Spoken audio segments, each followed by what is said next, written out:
आशिक अजल साम्या ऊंचे घाट अचन, कुसण कुर्ब जन मरण तिन मुशाहिदो।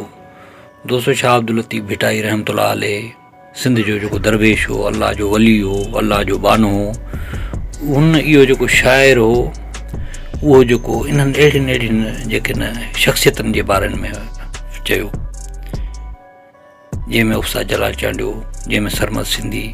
हाणे इहे शख़्सियतूं बि माना जेके न इंसान जी जेके दिलनि में सदाईं माना घर करे बीठियूं आहिनि, ऐं हिननि बि इश्क जी मंज़िल माना हासिलु कई ऐं पंहिंजी शाइरी में, शेरो शाइरी में, पंहिंजे कलाकारी में माना इश्क ॻायो, रमज़ूं ॻायूं ऐं इश्क जी आख़िरी हद ताईं विया। मुझे गंद तेरे आऊं खिलंदो अचां, जिए सिंधु आऊं चवंदो अचां, जिए सिंधु आऊं चवंदो अचां। अलग भो पानी ढुक में बोड़े जे खाई, पंहिंजे ऊंचे घाट के मूर न झुकाई,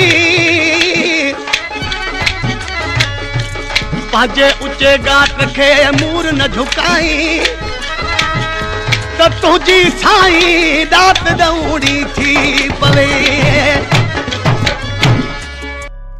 अस्सलाम वालेकुम दोस्तों, अॼु असां सिंध जे ॿिनि बेजल जेके किरदार आहिनि उन्हनि जे बारे में ॻाल्हाईंदासीं।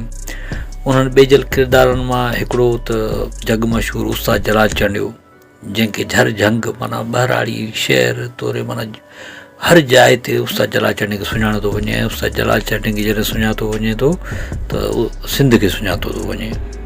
उस्ताद जलाल चांडियो सिंध जी शनाख़्त आहे। ऐं ईअं जेको सरमद सिंधी आहे, अब्दुर रहमान मुग़ल, इहो सिंध जो सरमायो आहे, सिंध जो इनकलाबी जेको आहे फनकार आहे, इनकलाबी कलाकार आहे। ऐं जॾहिं बि सरमद सिंधी जी ॻाल्हि थिए थी त हुनजी मतिलबु सिंध जी ॻाल्हि थी थिए। सरमद सिंधी जी ॻाल्हि सिंध जी ॻाल्हि आहे। ऐं सरमद सिंधी जी जेको कलाम हो ऐं जेका हुनजी शाइरी हुई, उस्ताद बुखारी जी जेके इनकलाबी शेर हुआ, इनकलाबी जेके माना हिन जा कलाम हुआ, उन्हनि सॼी सिंध खे माना हिकिड़ो मुतहरिक करे छॾियो, सिंधी नौजवाननि खे मुतहरिक करे छॾियो। ऐं हिन पासे उस्ताद जलाल चांडियो जेको आहे बहराड़ी वारनि खे मुतहरिक करे पियो, हिन पासे जेको सरमद सिंधी जेको आहे सिंध जी जेकी शहरी आबादी आहे, पढ़ियलु लिखियलु तबिको आहे, नौजवान तबिको आहे, उन्हनि खे मुतहरिक करे पियो। हुन पासे बहराड़ी, हिन पासे शहर। उस्ताद जलाल चांडियो माना हर जॻह ते उन लेवल ते माना मक़बूल हो। ऐं उस्ताद बुखारी जेको आहे हिननि ॿिन्हिनि फ़नकारनि खे पंहिंजी शाइरी ॾिनी, छो जो उस्ताद बुखारी सुञाणे पियो त माना कंहिं में केतिरी कला आहे ऐं केतिरो फ़न आहे ऐं केतिरे पाए जो माना रागी आहे, कलाकार आहे। पोइ उस्ताद बुखारी जेको आहे उस्ताद जलाल चांडियो खे बि शाइरी पियो ॾे ऐं सरमद सिंधी खे बि शाइरी पियो ॾे। ऐं सरमद सिंधी बि उस्ताद बुखारी जा माना वॾा वॾा जेके कलाम जेके हुआ उहे ॻाया, मुंहिंजी शाइरी ॻाई।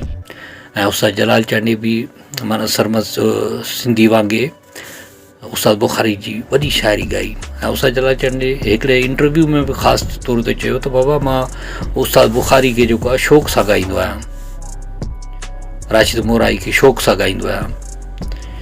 ईअं जेको आहे सरमद सिंधी त माना ख़ासि तौर ते उस्ताद बुखारी सां माना वॾा वॾा प्रोग्राम कया, महफ़िल प्रोग्राम कया।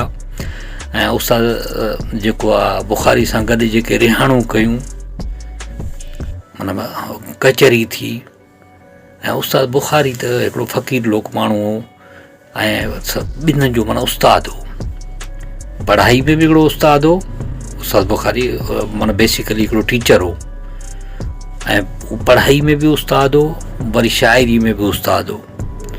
उस्ताद माना उस्ताद ई हो। पोइ मंज़ूर सखिराणी खे बि हुन पंहिंजी शाइरी ॾिनी ऐं जेको आहे जलाल चांडियो खे बि शाइरी माना चराई ऐं सरमद सिंधी खे, अब्दुर रहमान मुग़ल खे बि माना शाइरी ॾिनई। ऐं उस्ताद बुखारी जी शाइरी जे करे इहे माना मक़बूल तरीन थी विया ऐं आवाम में मक़बूल थी विया ऐं आवाम में इन्हनि जागरता पैदा कई, माण्हुनि जे दिलनि में घर कयो। हर जाइ ते हिननि जी धूम मची वई, छो जो उस्ताद बुखारी हिननि खे सिंध जो सबक़ु ॾिनो।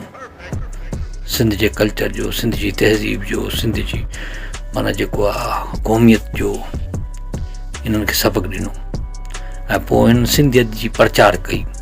उषा जलाल चंद बि सिंधी कलाम ॻाया ऐं सिंध जी क़ौमी जेके नगमा हूंदा आहिनि उहे उषा जलाल चंद बि ॻाया।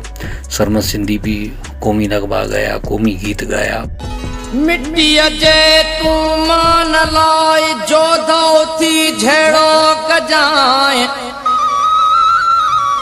मौत जे मोहलत ॾेई त सिंध खे निमी सजदो कजाए, मुर्कंदे सिर घोर जाए तबसम सिंध जे सींध तां।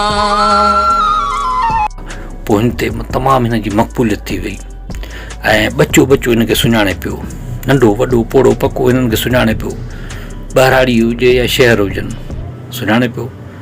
ऐं ऑडियो सेंटरनि ते ॿिन्हिनि जा जेके आहिनि कलाम ऐं केस्टूं अवेलेबल हुजनि, माना हर जॻह ते मिलनि पियूं।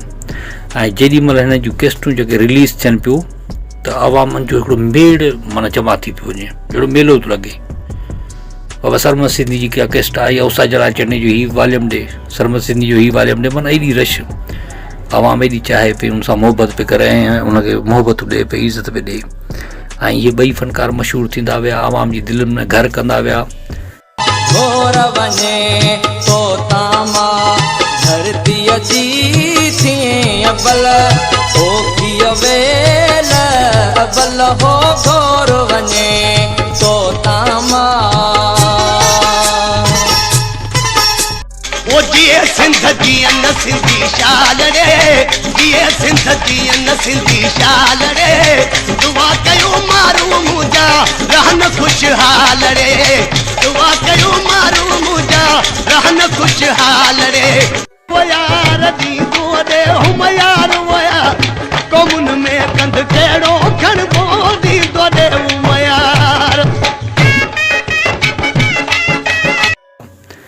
ऐं अॼु जेके इहे ॿई फ़नकार न रहिया आहिनि, पर हिननि जी आवाम में जेको दिलनि में हिननि में माना ज़िंदा आहिनि ऐं पंहिंजे कला सां पंहिंजे फ़न सां अॼु बि माना ही दिलनि में झूंगारनि पिया, कलाम गुनगुनाइनि पिया।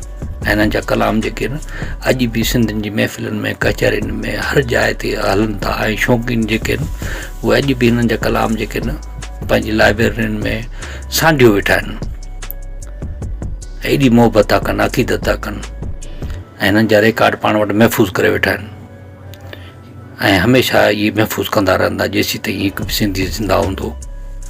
दोस्तों, मां सम्झां थो हीउ वीडियो तव्हांखे तमामु घणो पसंदि आयो हूंदो।